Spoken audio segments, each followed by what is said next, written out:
Consumers are stressed. Car repairs are getting expensive. Yes, they are. And y'all got to check the meat. It's not what you think. It's definitely children friendly. Don't worry about it. I don't do things like that. This is Current Events, February 12th, 2024. I am Sot L, Seeker of Truth L, Speaker of Truth L. And let's do the dance. Consumers are stressed. It could be showing in how we bought toys in 2023. Consumers bought fewer toys in 2023, including during the key Christmas toy buying period, showing that households continue to pare back on discretionary products. The year-end gift buying season typically accounts for a big chunk of annual toy sales. It's why retailers entice shoppers with discounts and other incentives to rev up demand, especially during the holidays. Parents tend to dig deep to afford and fulfill their child's wish list. Consumerism. Toy sales in all of 2023 dropped 8%, both in dollar terms. This is how much people paid for toys, and in unit sales, meaning how many toys were sold. In just the fourth quarter, which includes Christmas season, toy sales fell 8% and declined 6% in unit sales. This is according to a report from market research firm Circana. This shows that shoppers bought fewer toys, but also traded down in prices to cheaper toys. Circana said that the average selling price was down 2% in the fourth quarter. Quote, that really points to consumers choosing lower priced toys, end quote. I mean, of course, look at the numbers. This is Julie Lynette. Thanks for stating the obvious. Vice President and Toy Industry Advisor at Circana, which collects register sales data from 78% of the retail market in the United States. That's a large chunk of the retail market. But Lynette said there's a caveat worth noting. Compared to before the panorama or 2019, the toy industry has still logged an overall $5.7 billion in sales increase. Yeah, I mean, there was a lot of stimulus. So you got to go back. Hey, I know today doesn't look good, but 2 years ago, it was great. It was one of those dances. We love it. U.S. inflation looms large with Asia on holiday. Markets would likely have been cautious anyway, given U.S. consumer price report for January is out tomorrow, and we'll refine wagers on whether the Federal Reserve cuts in March or May. So that these CPI numbers tomorrow, they're very big. A lot of Asia's on holiday, Lunar New Year. I mean, just New Year for them. I don't know why you got to qualify it, but hey, whatever. So we're paying attention for tomorrow. Check current events tomorrow. I'll let you know. Ahead of the Super Bowl, President Biden calls on snack companies to stop shrinkflation. CBS Miami, if you Cubano. In a video post Sunday to X, the president called on companies to put a stop to shrinkflation, which is, they charge the same price, but they give you less. Quote, you might have noticed that one thing, sports drink bottles are smaller. A bag of chips has fewer, but they're still charging you just as much, he said. Shrinkflation is widespread practice where businesses offer less of a product without reducing the price accordingly. It's a common cost-saving tactic during periods of inflationary pressure. While inflation has slowed down to a 3-year low, prices are still punishingly high for many Americans who have found themselves getting consistently less for their buck when shopping for essentials. Look, cool. This guy's the president of the United States. This man's calling on food companies to stop shrinkflation in their snacks, man. Snacks. That's special. Real estate pain for U.S. regional banks is piling up, says investors. We're watching these regional banks. Jerome Powell said specifically some banks are going to have to go. I don't think that they're going to bail these banks out this time. There may be some stimulus. What do I know, man? I'm just some dude sitting here. What do I know? New York Community Bank Corp's exposure to commercial real estate has intensified investor scrutiny around regional banks, with some expecting more pain for those with office and multifamily property loans. Fears about the health of the smaller banks have escalated again a year after the collapse of Silicon Valley Bank in spring of 2023 triggered a regional banking crisis. NYCB's recent earnings release, which sparked a dive of about 60% in its shares, has particularly focused investors on combing through portfolios of regional banks, as small banks account for nearly 70% of all commercial real estate loans outstanding. This is according to research from Apollo. Check this out. And I could be wrong. You guys should look this up. But this is the bank, New York City, New York Community Bank. This is the bank that bought like $40 billion worth of the terrible junk assets from that bank that collapsed. What was that? That bank in California. Man, why can't I remember that bank? The name of that bank. You guys, Citizens, you guys know what I'm talking about. This bank bought they took on a bunch of their non-performing loans. I think it was like 40 billion or something like that. But you see how they don't say anything about that in these articles. They don't want people to realize that it's systemic and that it's creating a domino effect.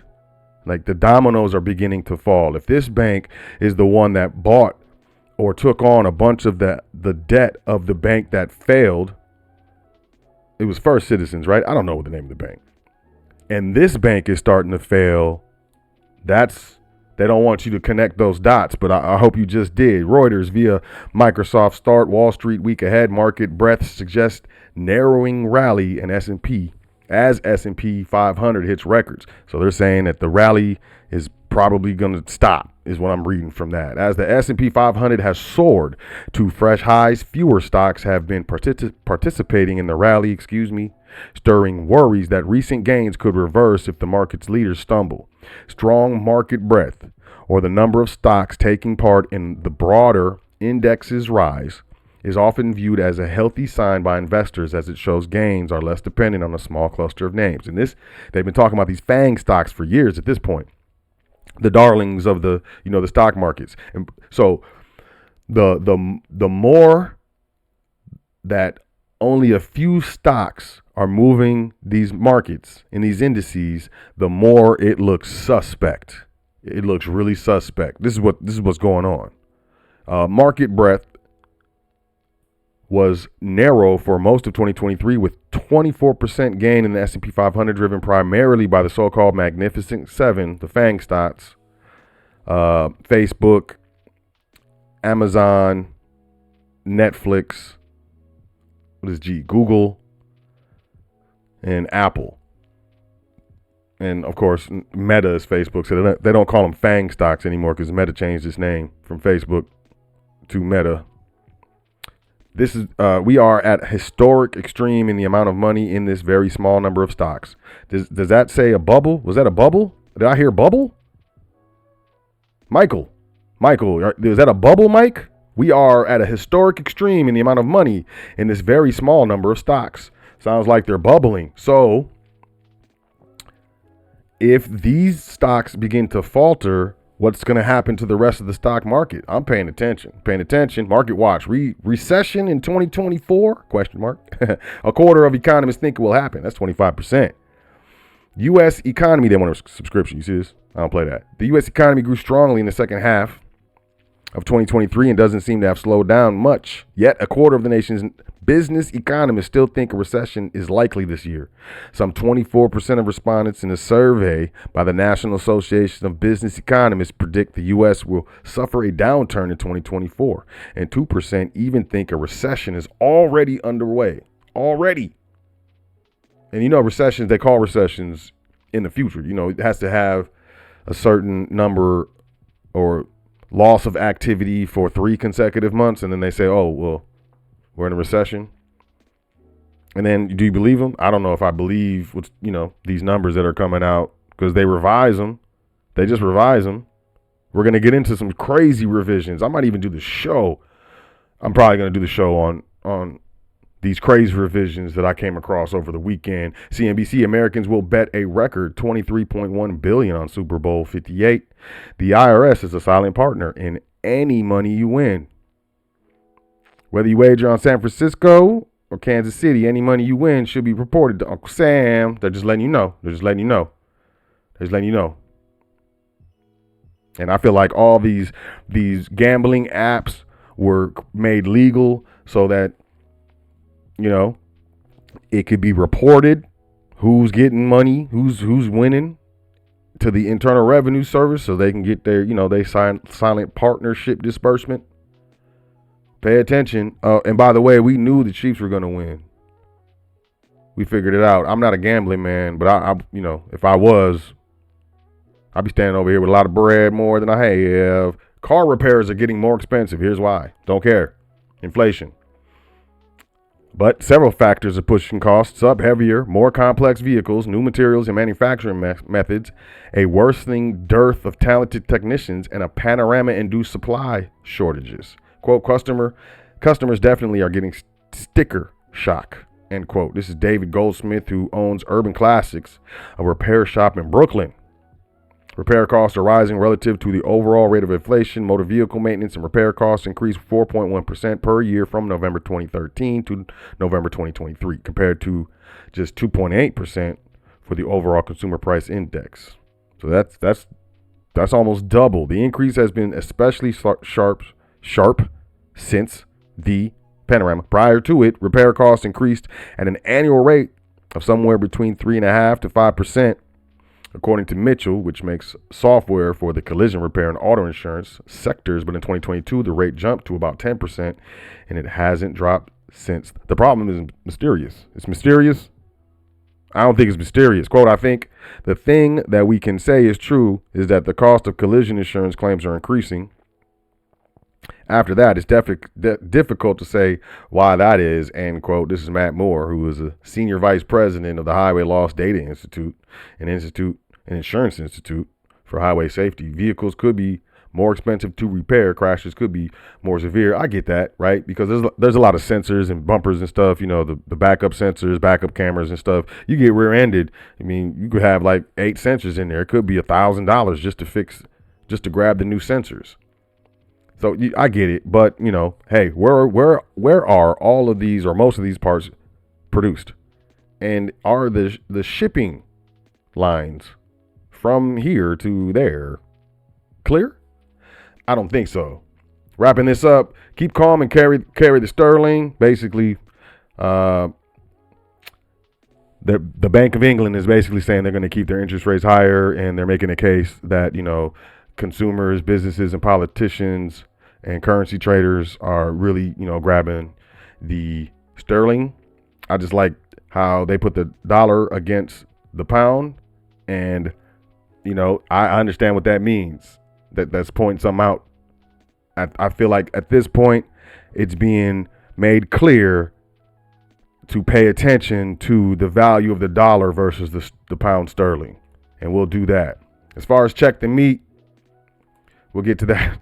We'll get to that in a second. Jeff Bezos sells roughly $2 billion of Amazon shares. I would say that is a signal of the height of the stock market.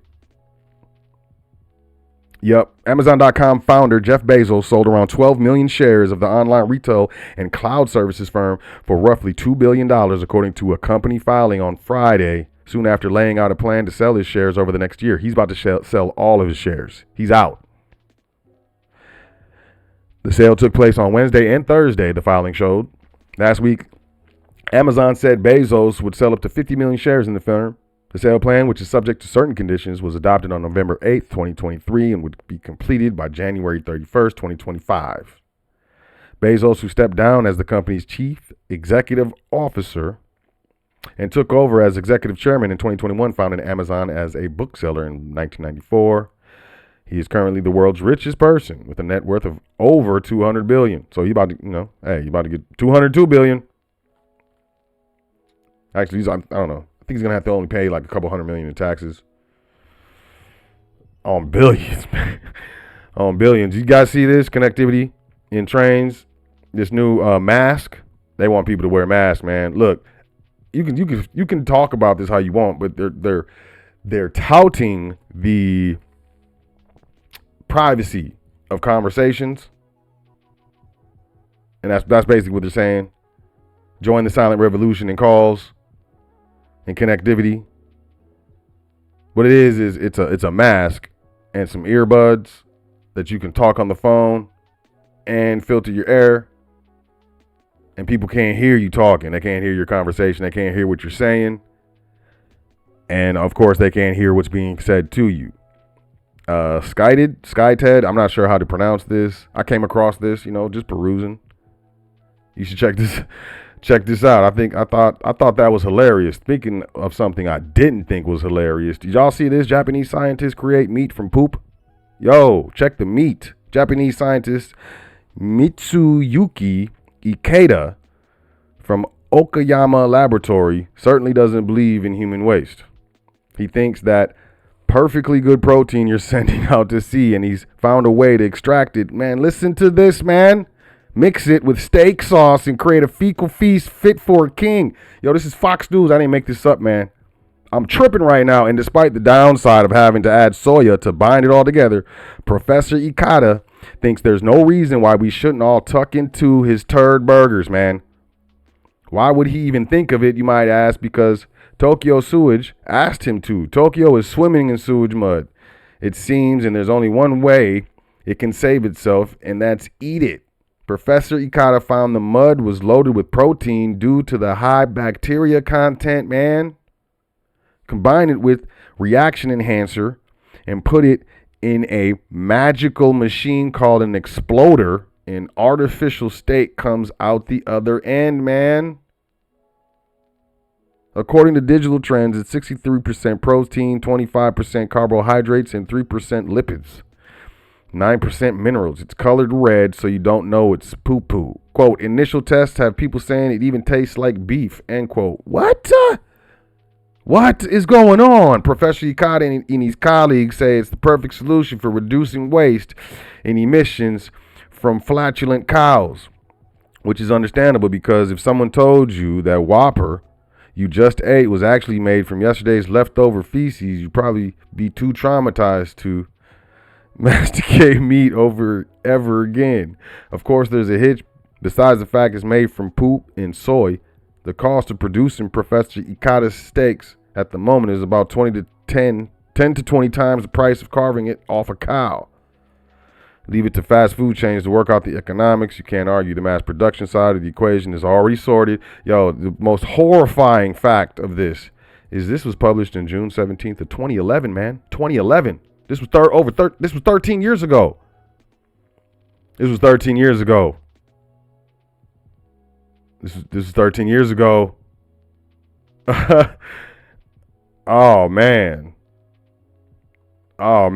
Listen. Y'all sign up for the email list, man. Wash your hands before you sign up for the email list. I'm sorry. I'm horrified, man. I'm just thinking. I haven't eaten beef I quit eating beef before 2011. I think I might be good. Hopefully y'all are good. Hey, listen, we got private invites to the private side of Welcome to the Foundation. You have your own account access. You will be granted the potential to get access to everything that's back there. Email me admin at welcometothefoundation.com. If you would like an invite, wash your hands first. Yo, we have the Trustee training. It is the second most affordable training we've ever offered here at the foundation. Establish your private estate. Learn the difference between private contract structures and public structures. Learn the benefits of jurisdiction and administrative governance when administering any private structure within your private estate. There's a typo there. I got to fix that. But, yo, this stuff is getting serious. The economy's getting serious. You got to watch where your assets are titled. We get into that in the training. Link in the description. Make sure you sign up. We have how to start a business. It's $20. It's $20. How to start an LLC. And I'm not playing. It's not something I just was like, okay, I'm just going to throw this together. No, I put a lot of time into this course. That's a steal of a bargain. Matter of fact, I'm going to raise that price. That price is going up. I'm going to double that. We got to double that at least. But for now, it's $20. Link in the description if you would like that. Last but not least, we have the Foundation Magazine. Cybersecurity Volume 2 is en route to subscribers. You still have time. Foundation Magazine Digital Edition. Sign up right here on the bottom left. Print edition on the bottom right.